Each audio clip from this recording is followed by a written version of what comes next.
was dinner, at least? Yummy. Which Hello. is... Hello. Hey, what's up? Everything, but I'm here. And see, that's unfortunate because, Matt's goose story would make a great zinger. Yeah, I don't want to attract an audience that is into geese and scat and shit. Oh. People, we have a movie to talk about. Hey, everybody, you're listening to the Comic Book Bears podcast. I'm Billy Z. I'm Bryan Pittard.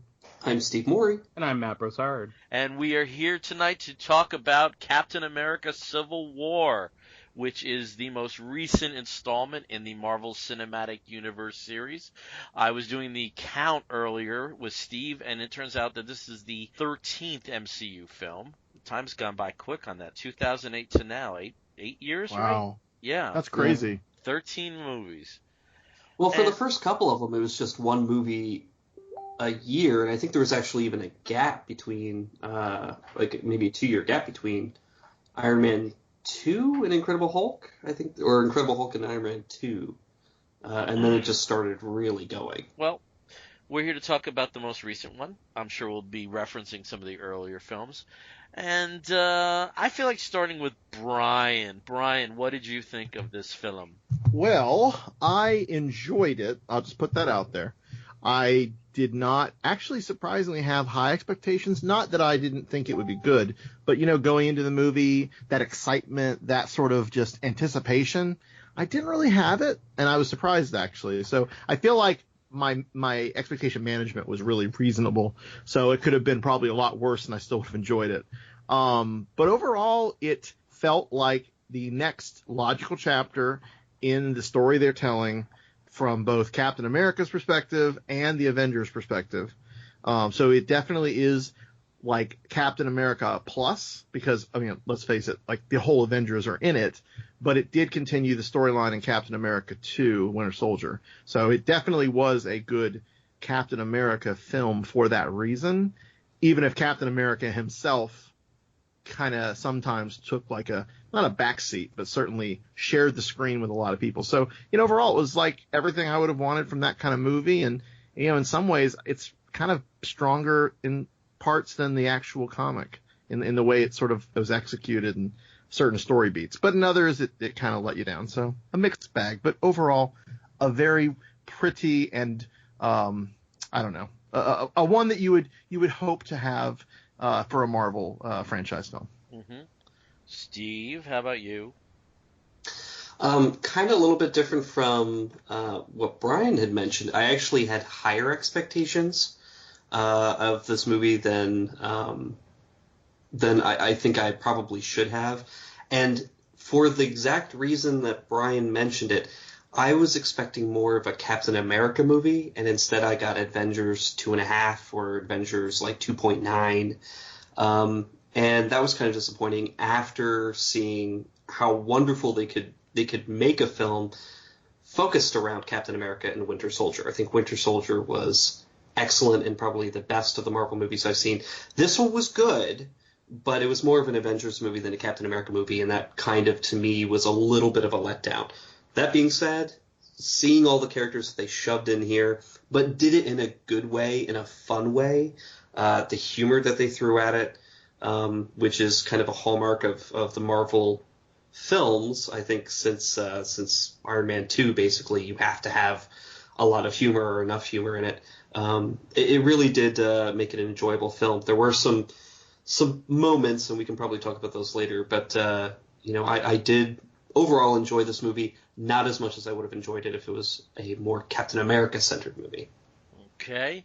Matt, how about you? This is a difficult movie to process because this is the same team that brought us The Winter Soldier, which was a much more thematically tight experience. It had more purpose. It knew what it wanted to do and what it was going to leave out of the formula. And I feel like in this one, we got too many elements and there wasn't enough editing. And so, particularly when it comes to the story arc for the Winter Soldier, which I think is probably the most important character in the film, we don't get a very clean resolution as to what's going on in his head. We have some explanation as to what some of the Cold War triggers are for why he does some of these sometimes evil actions, but we never really get a clear idea of what's going on underneath that. He's just sort of a blank slate the rest of the time, and he just suddenly starts cooperating with half of the Avengers without really any good scene that explains, hey, I'm actually not a raging psychopath underneath here. So if I had one sole criticism about the film, it's that they really should have tightened up Bucky's story more. He had plenty of screen time. They got away with really cool action sequences with him. He's a very likable character who doesn't get any attention outside of the Captain America films. And I think I would have liked to see them cash in on like his complete story arc, because he's in all 3 Captain America movies. We saw what he's like as Bucky. We know what he's like as this helpless tool for terrorism. And now in the 3rd movie, we should have seen him come full circle back to being, mostly functional individual. And it doesn't quite make it there. Like we see him breaking free of that control, but there's no explanation as to why. In terms of the look and feel of the movie, this was the sloppiest looking Marvel movie I've seen in a while. The action sequences, particularly when the 2 halves of the Avengers collide, it looks more like a fight scene in a Final Fantasy game from about 20 years ago, where the characters are sharp and the background is just sort of this generic empty space that's sometimes blurry. It didn't feel like they were actually in a real place some of the time, and that really differs greatly from the look and feel of Winter Soldier, which always looked very cinematic and very, this sort of IMAX aesthetic. Like when I picture the car chase with Nick Fury, that is a really, really great looking chase scene.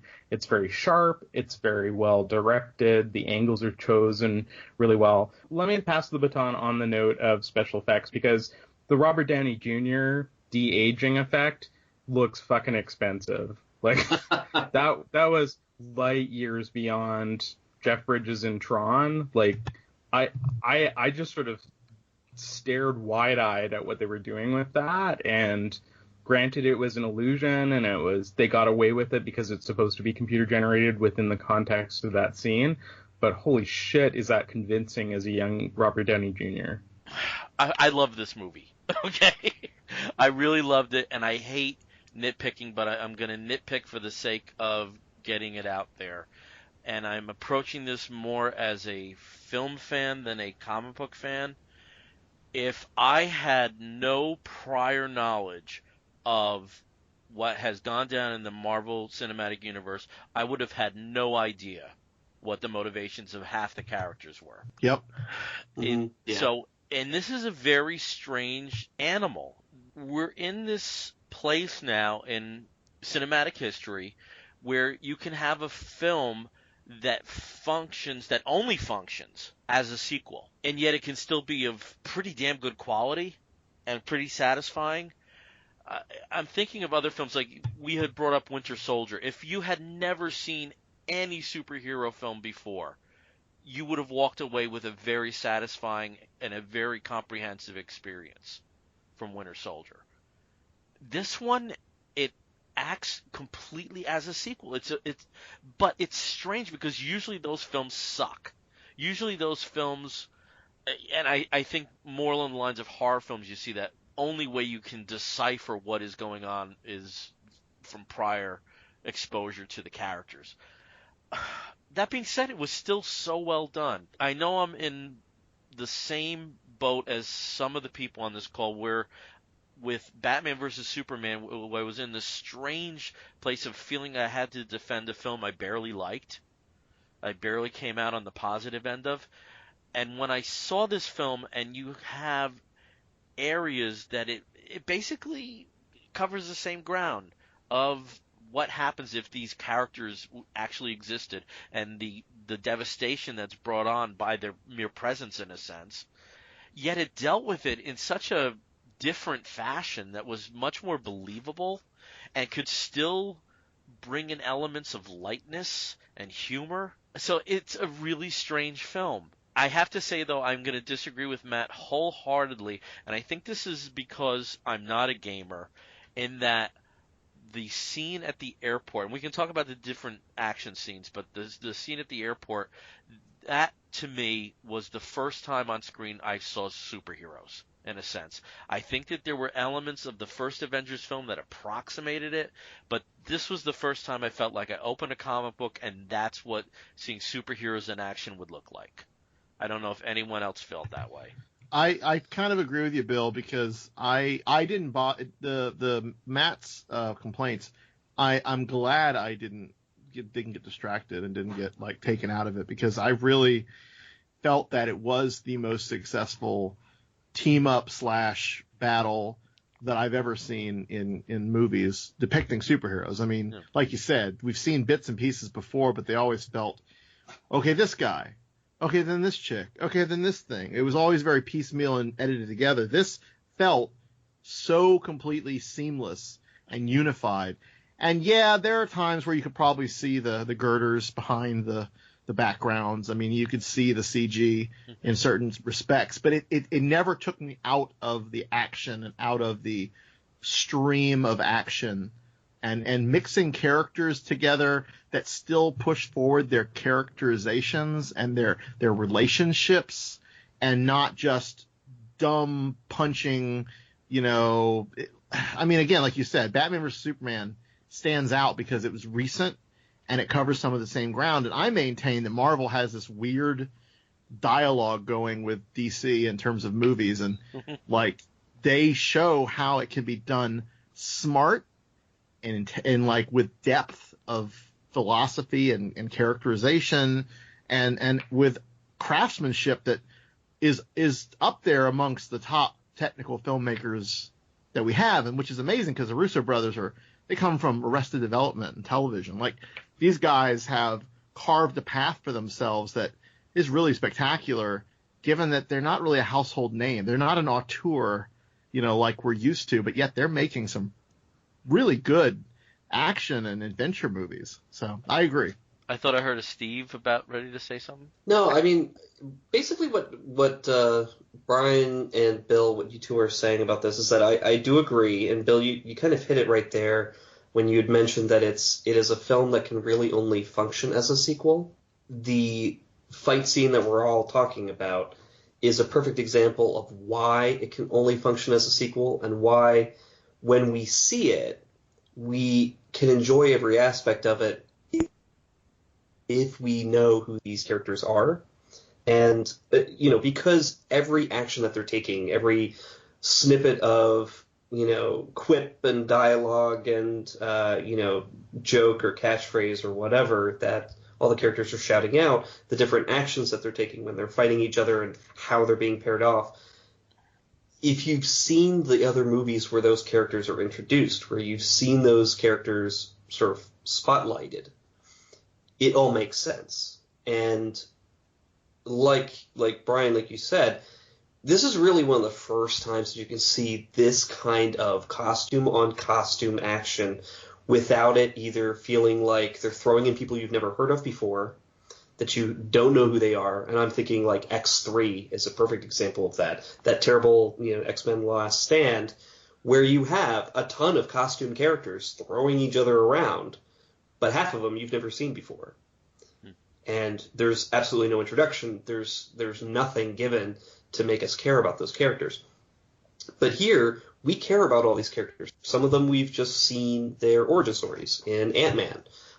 We've spent a lot of time building up those relationships like Black Widow and Hawkeye. Even the brief introduction that we had with Black Panther, where we haven't seen his origin, but we kind of have already had the conversation kind of building up with why he's doing what he's doing. It makes sense for him to be there. And for Spider-Man, hell, they didn't even have to really introduce him. They, of course, had to do it to bring the actor in and to kind of, explain why, he's just showing up now.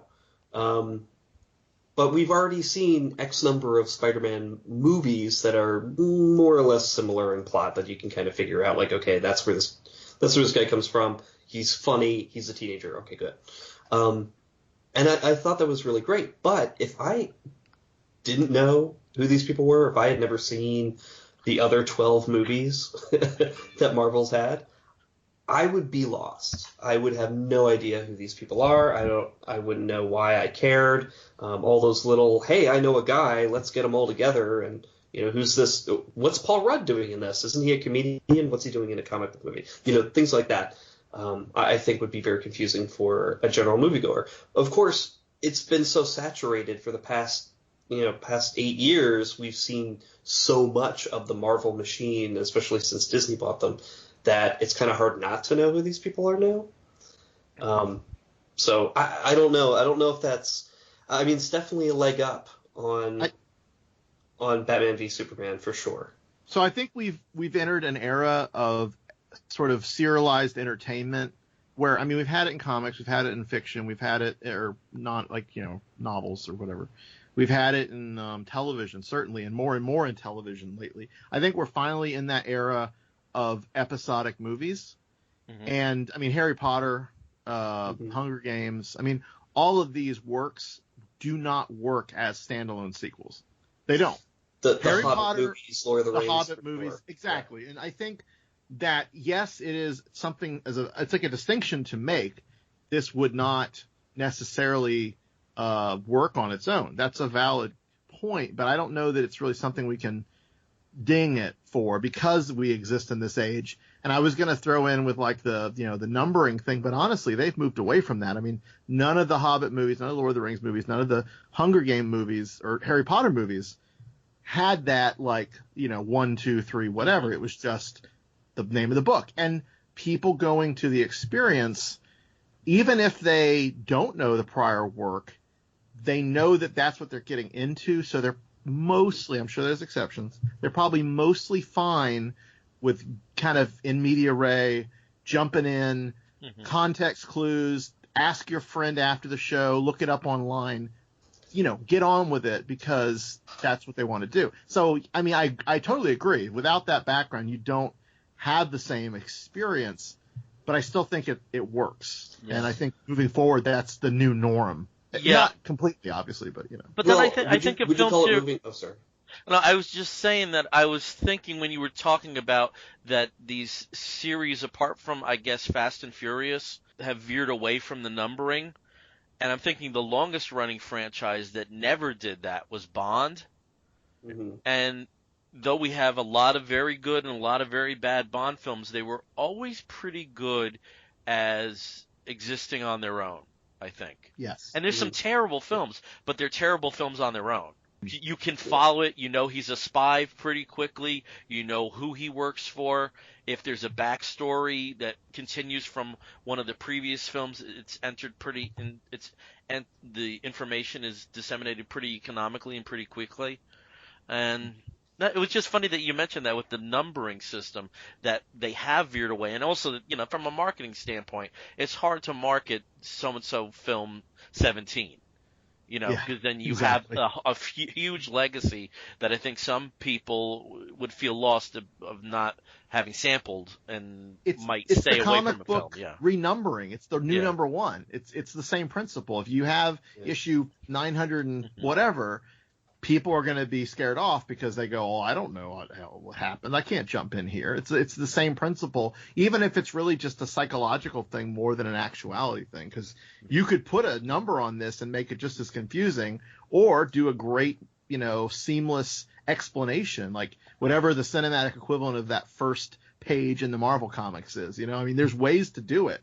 But the two are sort of separate. But and the non-Star Trek way, or Star Wars way, where you have the running marquee at the beginning that's like, by the way, this is what happened in the last movie, or in between movies. So then we could go. And actually, what's really interesting, now we're in the era of serialized film entertainment.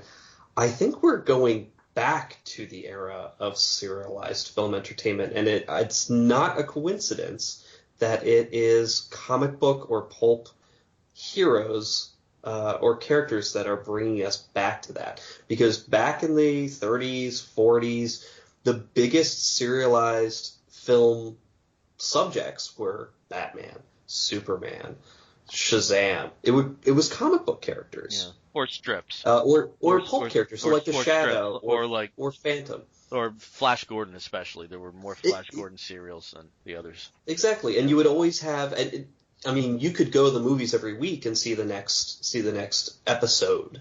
But most likely if you hadn't been in the movies for a little while, you're going to jump in, you're going to see something that you're not really sure what's happening because it is a continuous story.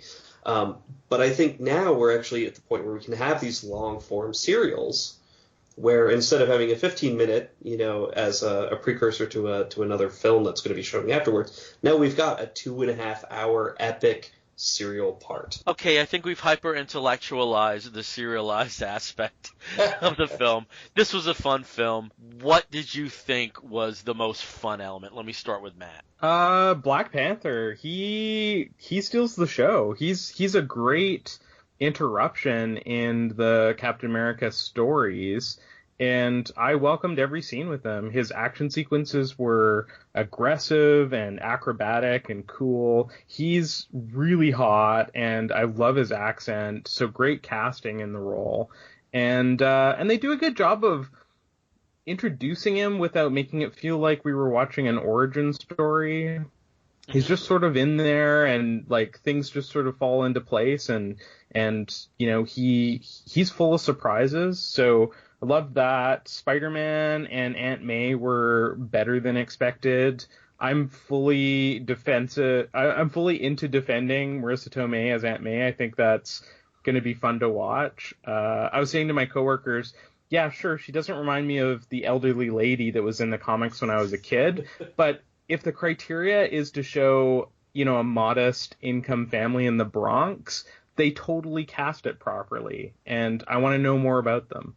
So it was the guest stars in this movie, Spider-Man and Black Panther, that made it work for me. I have to ask you this, Matt, because this is something I thought this film succeeded at very well. Did you ever feel with so many characters that the movie was bloated? I never did. Yeah, so I am going to call it on that. I think they didn't need to give us quite so much, screen time investment for characters like Scarlet Witch and Vision. I get that they were progressing their threads a little bit, and they're not going to get their own solo films. But when we were starting to get it to the 2-hour mark, and they're spending time on sequences with those two, I was like, trim the fat. Like, I like Scarlet Witch, I like Vision, they're cool enough in Avengers 2, but this is a Captain America movie, and like I said before, I wanted more focus on Bucky. Okay, Steve, I heard you're inhaling. Yeah, no, 100% there, for sure. Matt, I'm totally with you with it, with needing more Bucky. It looks like they had cut out, that kind of characterization, that kind of bridge to understanding what's going on with Bucky, by putting in all this Vision and Scarlet Witch stuff. And again, yeah, I totally agree. They're never going to get their own movie, unfortunately, and I think that there's a lot of characterization, there's a lot of interaction that needs to happen, and story that needs to happen, but I don't think this was really the movie for it. It probably should have been saved for another Avengers movie. And like I said, if they wanted to call this one Avengers Civil War, great. But unfortunately, it was a Captain America movie where I think we lost some of the Captain America storytelling. So it's really interesting because I'm sitting here thinking about this. If like you said, this was called Avengers Civil War, would these be valid criticisms? Is it only because of the title? Is that really? I'm just trying to figure out from the viewing experience without the framing. It's the intention, though, right? Yeah. If you call it Captain America and there's an arc to these characters, and there clearly is. I mean, Steve is passionately defensive of his longtime friend who's in trouble, and they have a character arc together. And they do, fill in most of the the required elements to make that work a third time, but there were just some strange decisions made about, like, what's more important, progressing all of the Marvel Universe or progressing the characters that should be the lead characters in this movie. Now, I didn't detest, the scenes with characters like Hawkeye or Scarlet Witch. Part of me was really excited to see what's going on for all those moving pieces. And the comic book fan in me just eats it up, right? Like, I want to see, just random nods to every little thing that's happened in the last 13 films. And there were a lot of nods in this movie. I was just going to say that I think this movie was definitely, it's like, Marvel stood up and said, this one's for the fans.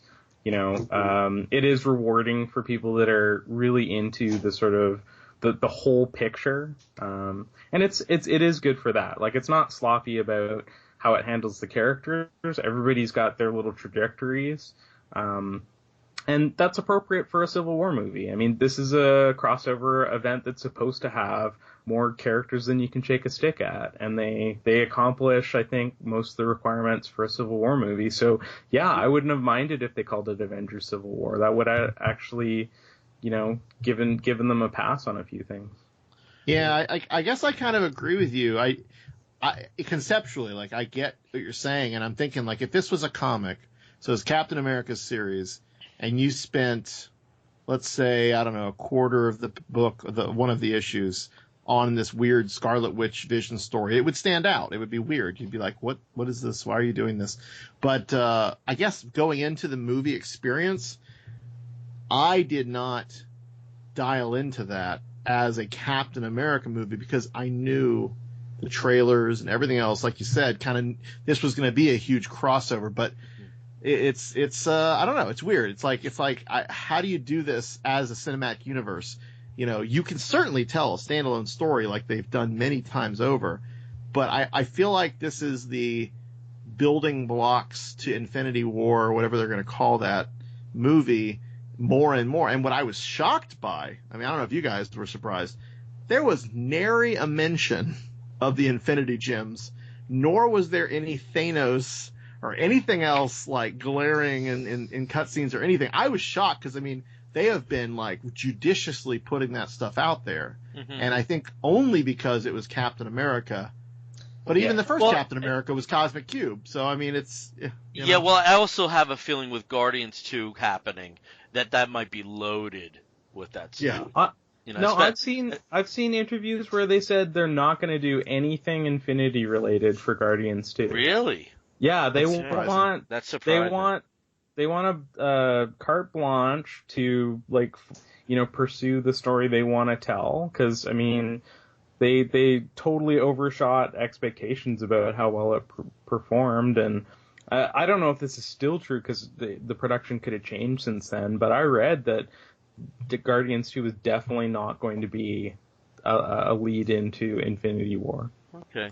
And I was also thinking with this talking about Avengers Civil War versus Captain America Civil War, the bits where they try to pull in the Captain America-ish, some of them seemed a bit awkward, particularly with Peggy Carter and then with Sharon Carter. Yeah.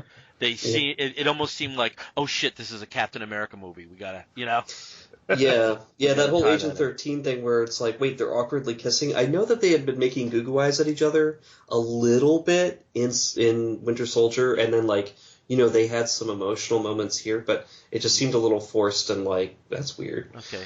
Yeah. Well, going back to the line of questioning, Steve, what did you think was the most fun element of the movie? Oh, man. Spider-Man. That whole introduction of Spider-Man was great. Tom Holland, I'm so excited to see the standalone Spider-Man movie coming up next year, I think it is. Marissa Tomei, she's amazing as Aunt May. Why can't Aunt May be hot? I don't know. There's no reason. They don't all have to be shriveled little prune people. Every time that Aunt May's been depicted in the comics prior to the rebirth cloning part. But anyway, I think that's going to be a lot of fun. Same thing with Black Panther. I think Black Panther's going to be a lot of fun because we'll get to see Wakanda. And I was so happy that we did get to see a tiny little glimpse of it, a little tease, and I'm so excited to see, something that's going to look like it's probably out of Guardians of the Galaxy in terms of just the sci-fi elements of it. I'm really excited to see that in Black Panther as well. So, two great introductions of two great characters, really fascinating actors. And I think Spider-Man is going to be funny. I think Tom Holland can pull it off. And if Robert Downey Jr. is going to be in the new Spider-Man movie as well, hopefully as a great comedic foil to Aunt May, to Marissa Tomei, I think it's going to really work very well. Okay. Bryan, how about you? What were your funsies? Oh my goodness. I really think from the beginning of putting together the team, sort of the anti-Avengers or the new Avengers, the secret Avengers, whatever the Avengers, the West Coast Avengers, I don't know. The Illuminati. Yay, West Coast. I think everything with that going into the fight, leading out of the fight, but then going into that arc with the raft, which, by the way, when they showed that and they said it was the raft, I just about lost my shit, because I was like, and I don't know why, I've never been a big fan of the raft or of Marvel's prisons, but something about the realization that that's what they were doing and that's what they call, I lit up. It was bizarre. Black Widow, not that she has a lot to do in this film, unfortunately, but she does get more little character beats with different characters, and I really liked the way she played into everything, and it touched on some of her action and some of her fighting and some of the whole secret agent and double agent and all that stuff. So I felt like they used her character in a way that I felt was very believable and organic to the story, because you have here friends / colleagues fighting each other, and that beautiful little moment with her and Clint where they're like, we're not really fighting, right? No, that whole interchange, as much as I don't think this movie had as much humor as previous Marvel outings, at least some of them, that was just a gem of a moment, because it kind of took away some of the seriousness and the pressure for a little bit, but then it kicked right back in with, I forgot who interrupted them fighting. Scarlet Witch. Oh, that's right. You're pulling your punches. Yeah. And actually, I will say I love, and I'm not a big fan of this in the comics, Scarlet Witch, Vision, and the Hawkeye. That, it's not a love triangle, but that sort of meta level, we know that those two are here, sort of paramours, at least two of them in the comics, and seeing that showdown between the two around her also made me giddy like a schoolgirl. So I think ultimately, as much as I agree with Matt's sentiment and Steve's that this sort of didn't fit in a Captain America movie, I liked it so much, it lit my little inner comic book reader self, that I just gave it a complete pass for the rest of the film. So at the end, I was just like, yes, I'm done. This is great. Well, just as a quick note about the Black Widow, I think her character's been in more Marvel Universe movies than anybody else besides Iron Man, Tony Stark. I mean, Tony Stark's been in almost every single movie, but Black Widow has been in almost every single movie since Iron Man 2. I also have to say, this was the first time I felt that this version of Black Widow could carry her own film. Yeah. From what she did in this movie. And there was a throwaway line that I don't think was too much of a throwaway line, when the Winter Soldier's on the scene and he's attacking Natasha, and she gives a line really almost suggesting that with the connections to Russia that they did have interaction before. Did anyone else catch that? I caught that, and I wondered the same thing. Yeah. Okay, she's not telling everything to Steve. I really like that. Giant Man. Yes. For me. Oh my God. And just that it was, a trial balloon in a sense. And, oh, look what I did. Trial balloon expansion. I was clever. That was one of those comic booky moments where I was like, thank God the technology has caught up to a lot of people's imagination, that we can see something like that. And it isn't, rotoscoped or, clearly green screened somewhere. It was just wonderful. But I have to say, every bit with Spider-Man for me was a delight. Every bit, from his introduction, the chemistry between Robert Downey Jr. and Holland. Oh my God. Mm-hmm. Oh my God.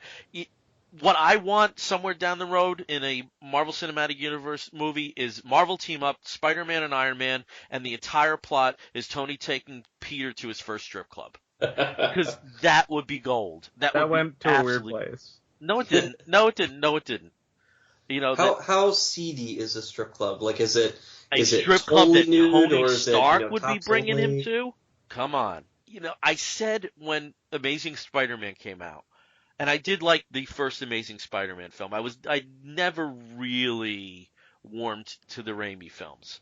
And I liked Amazing Spider-Man, and I thought, wow, that's the closest it's come to my Spider-Man. I saw my Spider-Man here. You know, I saw the wisecracker, and especially in his early stages, that still nerd-dominated wonder of it all. I mean, it's just his dialogue with Cap, and there wasn't a wrong beat with Spider-Man, and I am so excited about what I think it's now called Spider-Man Homecoming next year. I believe that's the title. I'm so happy. I'm so happy to have gotten to an age to have seen that, to really seen what I think that character is like. I got a question for you guys. What do you think about Tony's arc? Because over the last few films, he's been transitioning to a pretty dark character. Like, he's starting to be the antagonist in the Marvel Universe. And those of us that are familiar with the comics know that for a while, Tony runs S.H.I.E.L.D., and he's not that benevolent. Mm-hmm. So what do you think that they're going to do with Tony's character?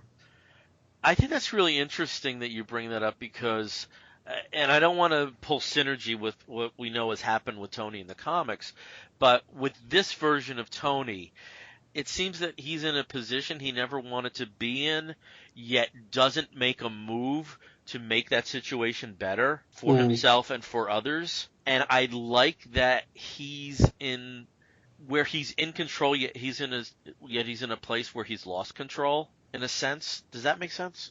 Yeah, okay. No, yeah, it does. You know, he has this responsibility that he probably never wanted, accepted it reluctantly, and though it is a leadership position, it's not one he's very good at.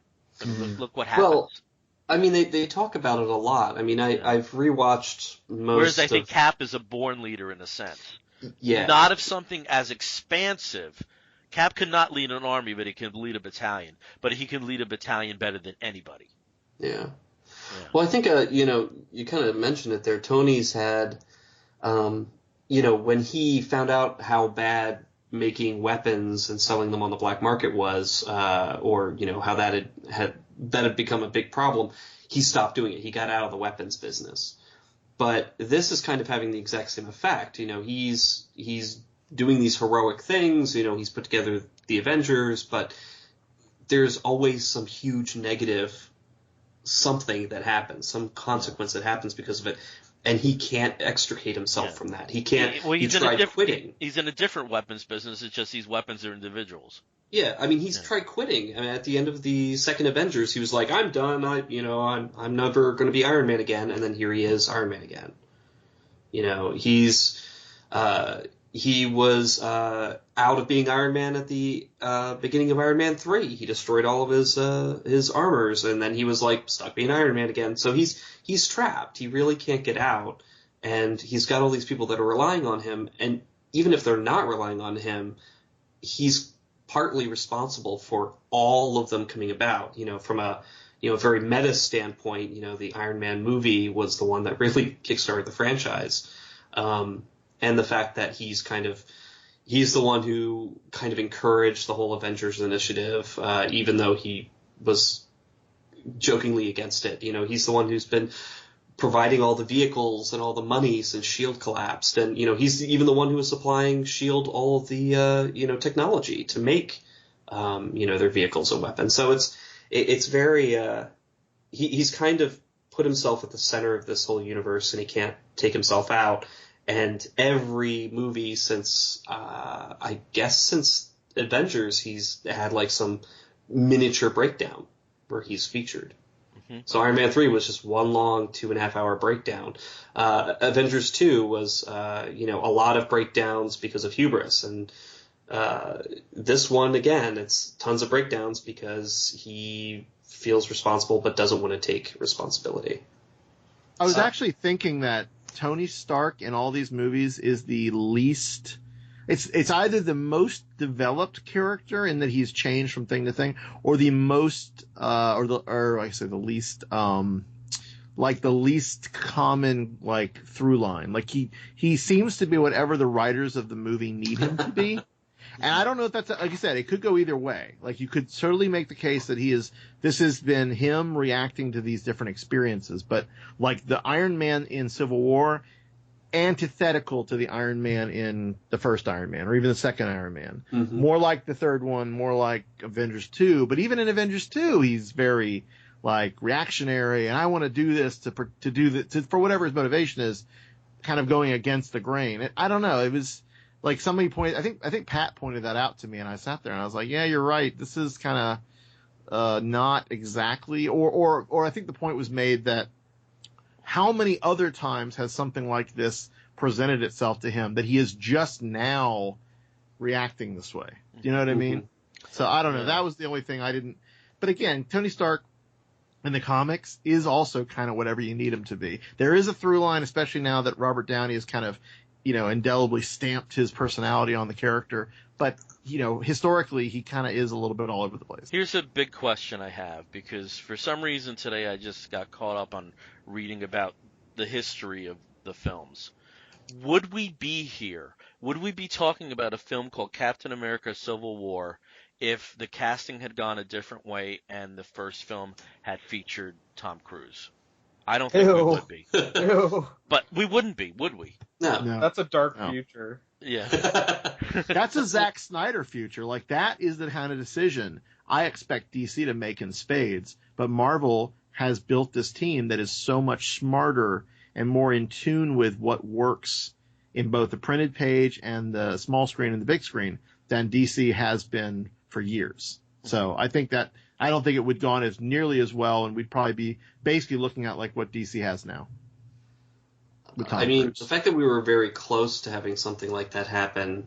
I mean, even just looking at what happened in Iron Man 2 when they had to get rid of Terrence Howard because they didn't want to pay anybody as much as he was been paid. He was paid in the first movie, and the fact that I don't think that was a big loss. No, I really but don't. I mean, there's something very strange about him in the Iron Man film. I thought he was pretty effeminate. That's Terrence Howard. It's his eyes. They're so. There was something a little off about him in that film.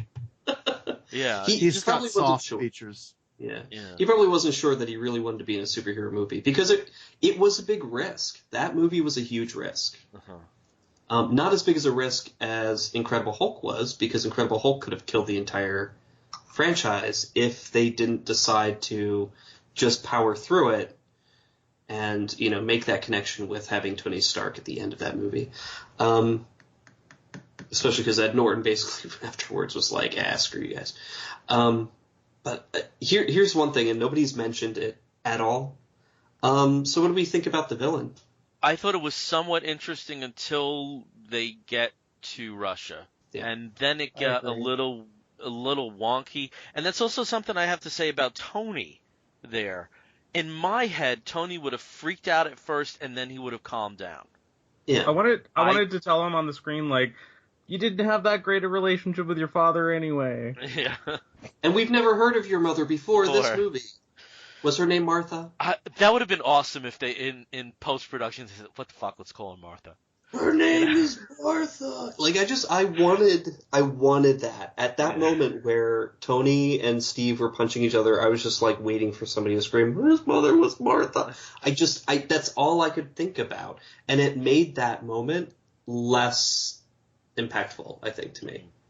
Because I had seen Batman v Superman where you had the two Titans punching each other for dubious reasons. Yeah. And this one was just as dubious, but there were three people involved. I do think it was an interesting bait and switch where you're getting yourself prepared for this battle royale between the other Winter Soldiers and who's ever going to be at that gulag. Mm-hmm. And I mean, I thought it was an interesting bait and switch in that you don't get it. Yep. But at the same token, there was just something when they got to Russia, the villain motivations, and Panther too. At least punch the guy. It was a little. There was something a little strange about that. I think they probably had multiple endings and multiple versions of a lot of that footage. Really, like, the only thing I thought that was super effective in Russia was Steve throwing the shield away. Yeah.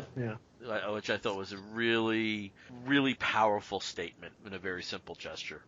I really felt like Russia worked, and I did not realize the voicemails were what they were. At first, I don't think anybody at first knew that, and I love Zemo. Zemo's a great character. I don't know that this is the best version of Zemo, but it is also like the first hero or villain. I don't know. Ultron was kind of like this too. The Avengers are a very personal sort of anathema to the villain. It's not just about ideological struggle or about, oh, I'm off to do my dastardly plan. It's very personal and, in this case, very effective. So from that perspective, like, Zemo kind of earned it. Like, he did do what he wanted to do.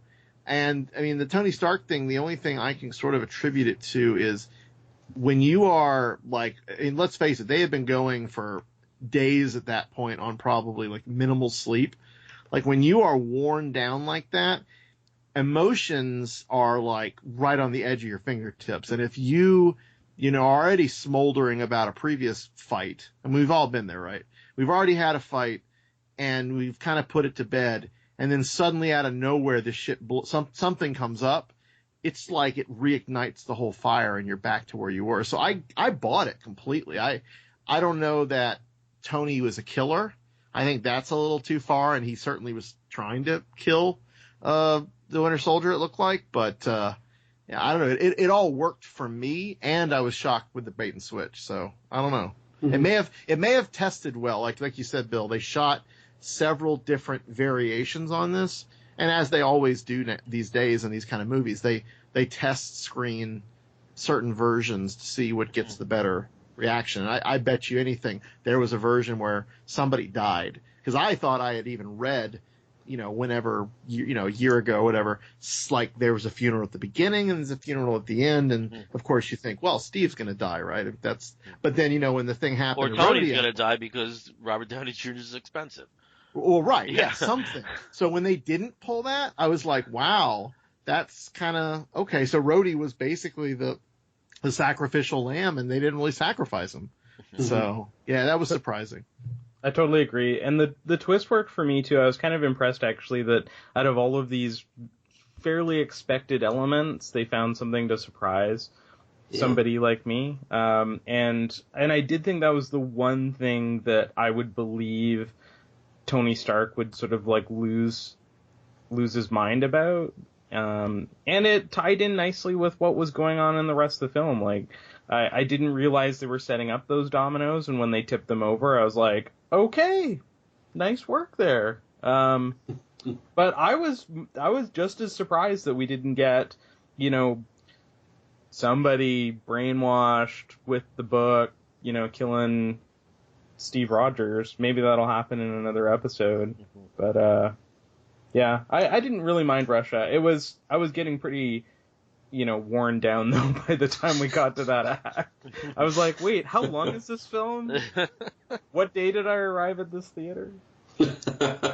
One thing I did want to bring up, because this does predate this podcast, I think maybe most podcasts in general, this was based on an arc in a comic book. I'm sure people who are regular listeners are familiar with the Mark Millar pen Civil War. Just going back to that, again, it's a very different storyline. There's a triggering event involving the New Warriors that sets off advancement of a registration for superheroes, and like the movie, Tony and Cap are on different sides of this. So just making this our retro pick in a sense, what were your guys' take when you read Civil War way back when? Let me start with Bryan. So I had been back in comics for a few years, but I think it was still fairly new.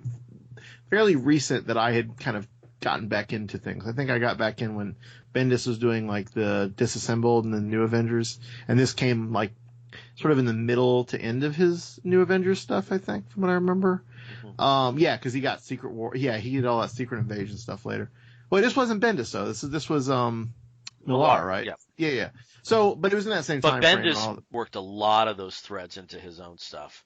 Yes. Yeah, absolutely. And I think I remember liking everything I read because it was still kind of new to me, again, from having read comics in the 90s and kind of having gone away for a while. But looking back, I don't know. There's a lot of things that I think I didn't love.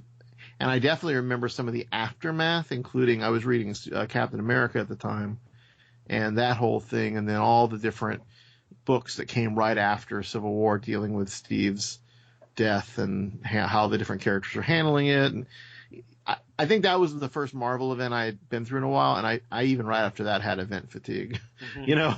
And I don't think they've necessarily gotten a whole lot better. I mean, there's been exceptions, of course. I think Secret Wars was really good, but Civil War, from what I remember, I did not love it. I did not hate it, and you know, I think this, like I said earlier, is kind of a better boiled down version. So much so that, you know, when they did preserve the status quo with the ending of the movie, that cemented the sort of thought that yes, this is what I would have wanted Civil War the comics to create, right, more than it actually did in the Marvel Universe. Matt, how about you? So I never read Civil War. I was out of comics when that crossover was happening, and I remembered walking into the other comic book shop downtown, not the one that I go to now, and just seeing a wall of books with the Civil War trade dress, and I knew what was going on from sort of following solicitations online, and then I ended up getting into comics, you know, back in a big way, sort of around when the fallout of Civil War happens. I got sort of back into Marvel Comics around when Secret Invasion was ramping up. And I mean, for the most part, I like the beats, you know, like I don't know that I need to read the whole thing to get a feel for what the Marvel Universe was about then. And I like what of Civil War made it into this film. If my only criticism of this is that it feels a little small compared to Civil War. Civil War felt like this thing that shook up the world, and this feels more like, you know, it's a little bit more contained, but I really liked the choreography and the fight scene in Russia because it harkened to the covers from Civil War. Steve, how about you? Now, Civil War, again, was happening when I wasn't really reading comics, but I did go back and I read a little bit of it. I, of course, read the first opener, the prologue, and of course what happened in Connecticut, with the New Warriors. And that was, so there was a lot of motivation there, but I think comparing what I remember from the comics and, having, I guess there was another Bucky at the time. Again, it was sort of kind of confusing for me because there's so much going on in the comics. It's very interesting. They couldn't do something to the scale of Civil War, like Matt just mentioned, with the cinematic universe because there aren't 100 heroes. There aren't all these different books and characters that have already been set up and exist. So having a much smaller scale made sense. I don't know if it was really, if you look at everything that's happened, if it was like the perfect time to have the Civil War, given that there's really not a huge number of heroes available to pull from, and they haven't had that many tragic situations happen that they would be at each other's throats or be able to really muster that kind of animosity. But I think in the film they did it very well in that there's going to be aftermath, but there's still the ability for some of the characters to walk away relatively unscathed and continue on their story arcs. Whereas in the comics, all I remember from Civil War is that it messed up like the Earth-based comics for a long time. So I basically just focused on Guardians of the Galaxy up until like Annihilation War of Kings. So, that era, it's a little bit too much to go back to, other than that probably like the first, I would say maybe 2 months worth of the crossovers that I had experience with. For me, for some reason, I remember delays. I remember a lot of delays. With Civil War, I thought some of the most interesting developments, which unfortunately were retconned away with Brand New Day, were with Spider-Man. There were some really wonderful moments for that character during that series. In the mid part of the series, Peter reveals himself to the world. He's come down on Tony's side. He's going to register, and he reveals himself to the world as Spider-Man. And his speech was really well tailored, brought together, that there's a person behind this persona. I've been Spider-Man since I was 16 years old. When it's broadcast, J. Jonah Jameson immediately faints. There were these really nice character beats with that process. And one of my favorite Spider-Man moments ever was in the aftermath of that, because it's been publicly exposed who he is. The Kingpin from prison orders a hit on May and his wife at the time, Mary Jane. And there's a scene after that's been revealed that he is behind that assassination attempt, where Peter breaks into Rikers Island prison, confronts Kingpin, and tells Kingpin if he doesn't stop that, how Kingpin is going to die. In that he's going to shoot web fluid up his nostrils, and that's going to cut off his breathing, and it will take about like 40 seconds. There's a much more scientific explanation. I can't remember it verbatim. But the way that Peter was drawn in half silhouette, and that this is probably the only situation, a threat to his family, to his loved ones, which would make him a killer. I thought that was really powerful. That was part of Back in Black, one of the arcs that was right after Civil War. So with Civil War, I just seem to remember, and again, all this development that happened in the midst of Brubaker's amazing run on Captain America. I just seem to remember some of the more potent events that were within the tie-ins. For some reason, I remember a lot of the tie-ins with more fondness than the actual series itself. Anything else about Civil War, the comic series? I think we covered it. I only have one more beat about the movie, if we can just touch on that real quick. Yeah. Because I talk about soundtracks and movie scores and all that. I will say the score by Henry Jackman, not Hugh Jackman, at times I felt was obnoxious and very Mahler-esque or Wagner-esque. I'm not quite sure. I got to go back and listen to both again, but like Wagner. Yeah, probably Wagner. But yeah. There were just some moments, especially in the third act with Tony and Cap, and where it was like, oh my God, you need to make it so thick in the pathos of your chromatic crazy development that again, yeah, I think it's Wagner. That was what he was known for in this kind of musical soap opera, if you will. And like, other than that, like the score was like transparent to me, which means it probably did a good job of doing what it needed to do, and it wasn't like stand out. But especially at that ending, I was just rolling my eyes. Oh, I don't know. Did you guys notice that at the end? Did it just seem a little too amped in the pathos department? I felt so in Russia for sure. Yeah, that's where it was the worst. I also felt there were some bits where they had just left Lagos, or like just at the end of the fight in Lagos. That was, I don't know. It was clunky. Yeah. And aspired to be something it wasn't. And I've noticed that with Marvel, they do have some good talent doing the scores occasionally, but a lot of these, especially the Russo brother ones, they're getting sort of these composers that are very journeyman level. Yeah. Not to like completely crap on their score, because I mean, as a musician, I know it's an incredibly challenging thing to do and all this other stuff. Yeah. But you're not going to get a legacy like a John Williams or a Danny Elfman doing these kind of scores. it's very probably music by committee to some extent too. Yeah. So that's probably why they have these guys come in and sort of they have a reputation going in for their sort of everyman scoring. Yeah, well, it's definitely not an Avengers theme. Like that Avengers theme that they've had is very recognizable. Yes. But I can't tell you right now what the Captain America theme is.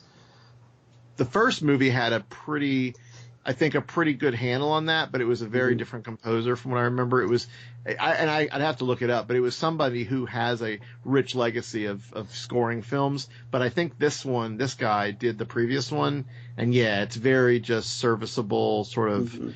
It stays out of the way. It doesn't announce itself like the Avengers theme. Yeah, it's background music, which it's fine. Like you said, serviceable. You know what my favorite comic book oriented theme is right now? The Flash. No, Fear the Walking Dead. Oh. Yeah, there you go. That's it. I actually like Legends of Tomorrow's theme a little bit, and yeah, I don't know. The Flash and Legends of Tomorrow have pretty good, especially for television, they have pretty good themes. All right. I think at this point we should wrap the show up, and when we wrap the show up, we do so by introducing the final segment, which is something we call the Woofs of the Week segment, where we signify something, be it a comic book or a charitable initiative or a film or TV program or something else that we want to spotlight that you, listener, may enjoy. So let me start with Bryan. Bryan, what is your Woof of the Week?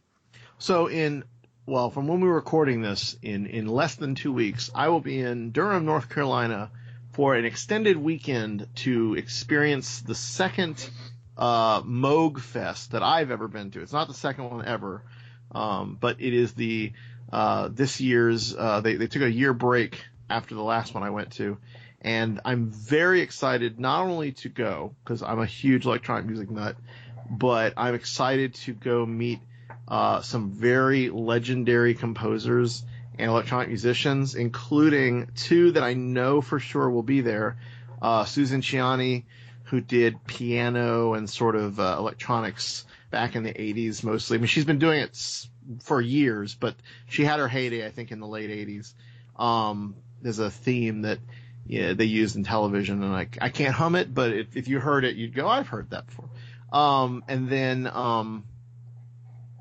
Morton Subotnick, whose amazing piece Silver Apples of the Moon is possibly, although I gotta verify this, the background and the inspiration for the band Silver Apples, but they may be from a common source. I have to verify that. But he's going to be there doing a tribute to another phenomenal, not composer but electronic musician, Don Buchla, who right up there with Robert Moog were two of the founding synthesists, engineers who built these electronic instruments back in the 50s and 60s. So all that's going on, and then on top of that, I get to see Gary Newman, and oh gosh, I forgot the name of the bands. I had a whole conversation with my brethren here about who I should go see, because a lot of these bands I've never heard of. Yacht. Oh, they were there last time, and I didn't go to their thing, but I definitely have to go to that.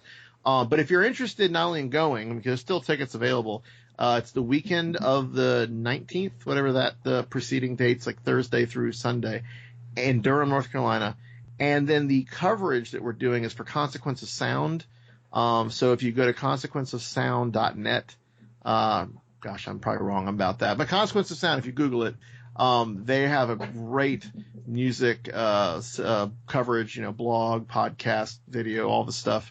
And we're going to be doing some of everything for them. So check it out. Cool. I am jealous. I know. I'll take lots of pictures, and I'll try to keep up with the group and post stuff that I'm seeing, so you guys can live vicariously. Yeah. And actually, as we're recording, Gary Newman is on stage at the Gramercy Theater in New York City, somewhere I should have been, but I waited too long for tickets for Replicas Night. So it happens. I'm very happy to talk with you gentlemen, though. Let's move on to Matt. Matt, what is your woof of the week? Okay, on the topic of Yacht, they put out an album last year called I Thought the Future Would Be Cooler. Great album. Check it out. It's very cheeky and sort of futuristic dance music with a lot of sarcasm about futurism. But my woof of the week is about a documentary that my husband was watching last night. He put on The Architect and the Painter, which is a documentary about Charles and Ray Eames. And all I really knew about Eames was the furniture, and they had such an interesting career in design, from animation, still art, they had an enormous contribution to like art and media over numerous decades. So that documentary from American Masters is really cool. So check it out.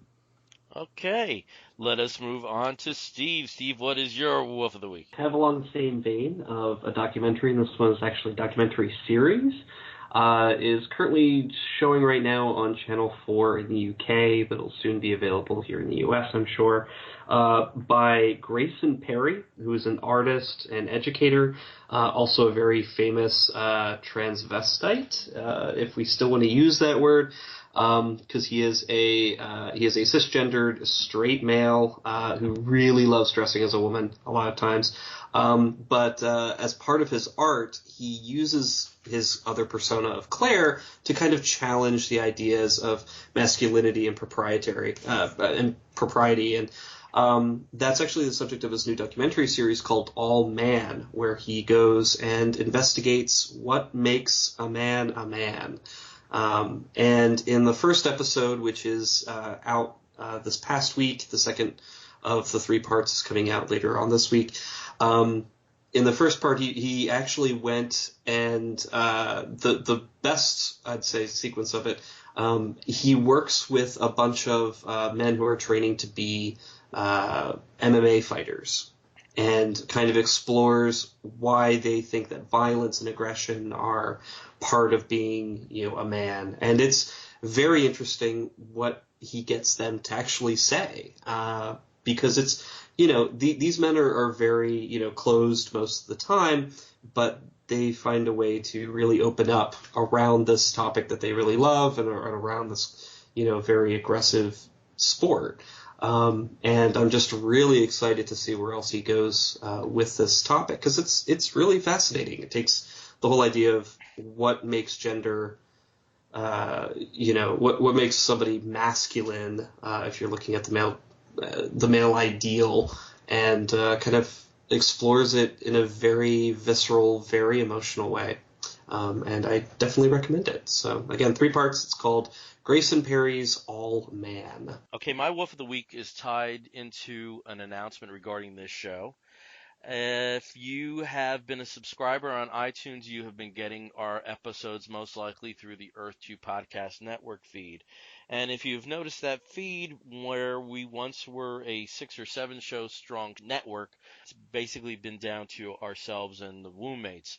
So a decision was made earlier in the week that the Earth 2 network is going to be disbanding. And I just wanted to dedicate my woof to the other shows that were part of the network over time: the Boob Tube, Earth 2 program, Great Expectations, the Wombmates, New Worlds. In relation to this particular show, we're not going anywhere. You will be able to get our shows from various platforms. We'll be announcing some information over the next couple of weeks. We should still be available with the new shows through the Earth 2 network feed until early June. After June, though, if you're going to download an episode, you want to check back with our older episodes, do so sometime within that first week of June, because for a time some of the episodes will be down. We are going to have a new repository for the archive episodes. We're still working that out. But I want to dedicate the woof to a network that we've proudly been part of over, I think it was about 3.5 years. Part of the dissolution is over something very, very good news. So Bob Garr, we wish you all the best with everything that you have coming up in your future there. So, that's our show. Again, we are the Comic Book Bears podcast. You can find us on the Twitter and the Tumblr and the Instagram as Comic Book Bears. You can find us on the Facebook as Comic Book Bears Podcast. If you want to write to us about something, do so. Send an email to comicbookbears@gmail.com.